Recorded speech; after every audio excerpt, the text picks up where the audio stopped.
O Estado chora cada vez que a mulher lava um prato de graça pro marido que ele não pôde cobrar imposto no serviço, entendeu? E aí, galera, beleza? Meu nome é Rodrigo Ferrari. Bem-vindos ao meu canal.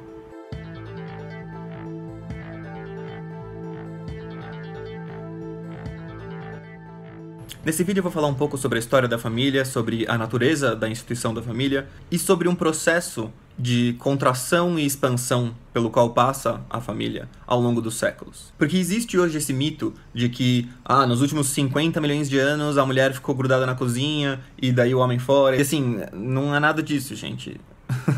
Existem certas coisas que não mudam, mas não são essas. Vocês estão falando de contingências aqui. Foi uma evolução que demorou muito pra acontecer depois de muitos séculos. A época em que finalmente a gente tem tecnologia suficiente para as mulheres se dedicarem quase exclusivamente aos filhos. Antes de ter um desenvolvimento econômico suficiente na Europa, o que acontecia é que as mulheres trabalhavam junto com os homens na lojinha. Tipo, cada um tinha o seu negócio e a mulher fazia as coisas que eram mais leves e tal. Ela trabalhava junto com o cara. Nesse vídeo eu vou falar de uma oposição antiquíssima que existe e que desde a antiguidade se tem noção entre o Estado e a família.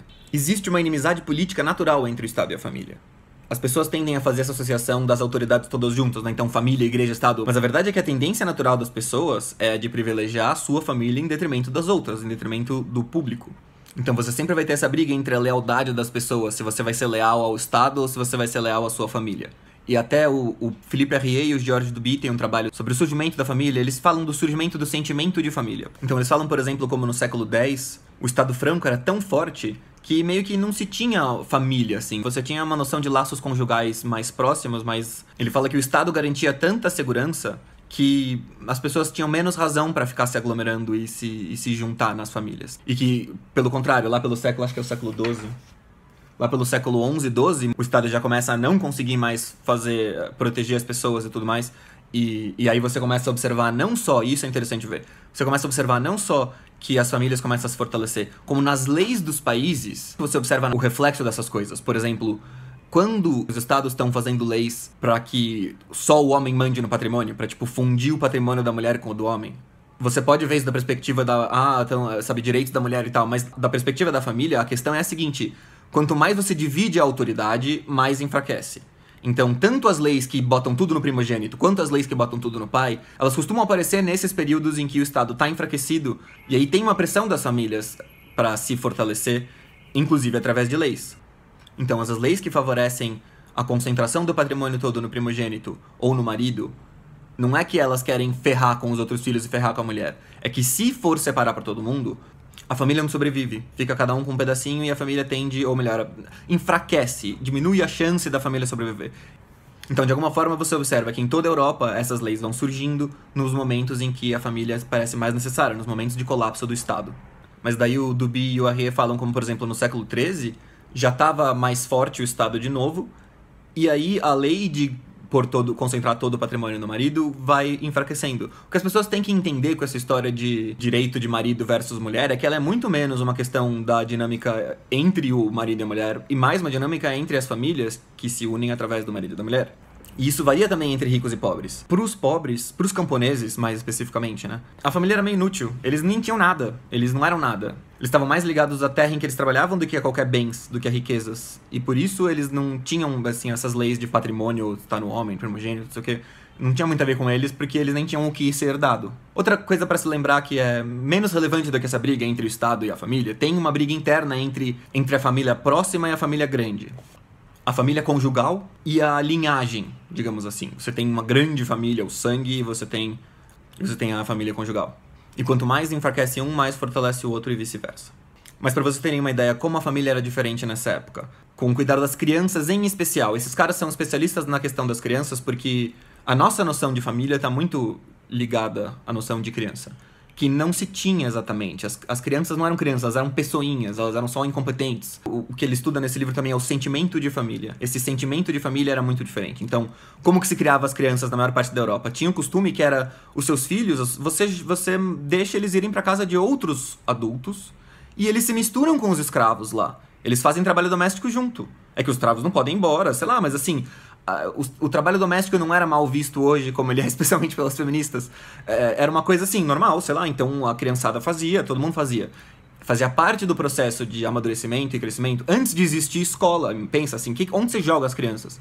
E aí era isso. As crianças iam ser criadas, ninguém ficava com as próprias crianças, as crianças eram jogadas para as casas dos outros e eram tratados como servos, no sentido de que eles faziam as mesmas funções, os servos, frequentemente, que eram mais velhos, ensinavam eles e tal, eles se misturavam, essa galera aí. E é só lá pelo fim do século XVIII que a família começa a se tornar essa família moderna que a gente conhece, em que os sentimentos começam a importar mais do que a escolha racional fria dos pais. Porque pensa um pouco isso, que tipo, o natural não é que a gente escolha os maridos e mulheres. Na verdade, até hoje, a maior parte do mundo, estatisticamente, vive dentro de regimes de casamento arranjado.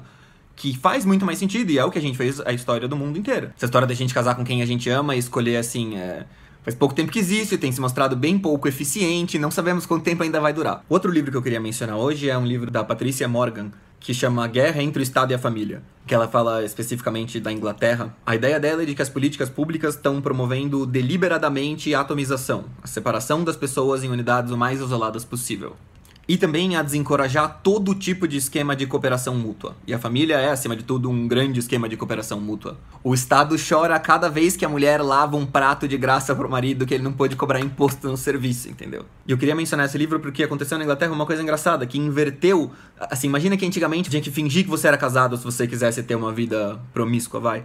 Mas daí você tem que ter um casamento de fachada. Só que lá eles estão no ponto em que tem tanta política pública para beneficiar gente solteira, em especial mãe solteira, que mesmo se você quiser ter uma família normal, se você estiver passando dificuldade financeira, ou se você, sabe, for meio que um classe média normal que não tem dinheiro pra ficar desperdiçando, o melhor que você faz é morar separado e fingir que vocês nem são casados, porque daí a sua mulher vai ter um monte de desconto de imposto que você também vai poder aproveitar. Eu não sei como é que tá hoje em dia, né? Não sei se ainda funciona assim, mas eu lembro de um documentário sobre umas mulheres que, literalmente, o trabalho delas era comprar casas, comprar apartamentos com os descontos que o governo conferia para mães solteiras e revender com uma margem de lucro para quem não é uma mãe solteira. Vocês podem ou morar juntos e fingir pro Estado que vocês moram separados, ou vocês podem efetivamente morar separados para manter as aparências.